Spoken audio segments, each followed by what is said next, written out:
for the future. My father, he worked at a job he didn't like all his life.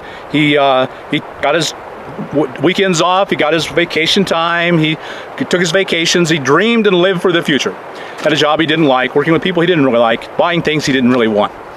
And so when he retired at 60, he was dead at 62. He never enjoyed a moment. And you say, well, that's so rare. No, it's not. It's a common story I hear all the time.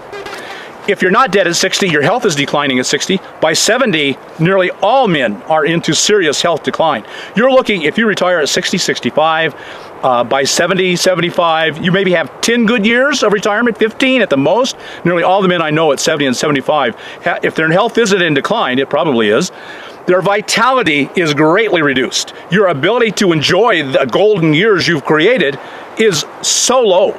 By 80, virtually no men are out enjoying the golden years. They're enduring until they die.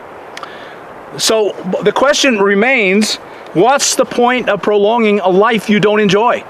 How much better to create a life that you love, that you enjoy? Let's just think about the math. This is simple math.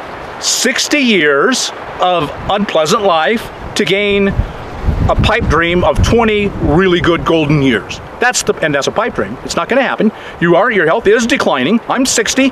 I don't have the vitality. I don't have the youth. I can't walk as far. I can't enjoy the time I have. By 70, I expect it to be drastically diminished from what it is now.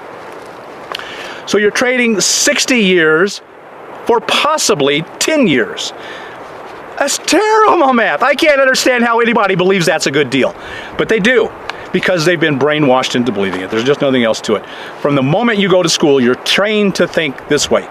Every minute of your life, you're trained to think, plan for the future, plan for the future. Now ask yourself this, who wins in that scenario?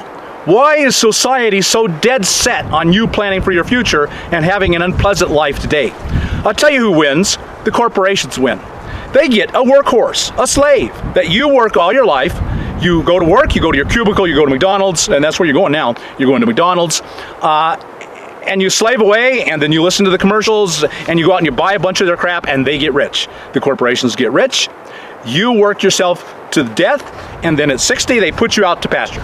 Now, at least at one time, they used to feed you and take really good care of you after 60 with a pension, with Social Security. Those are gone.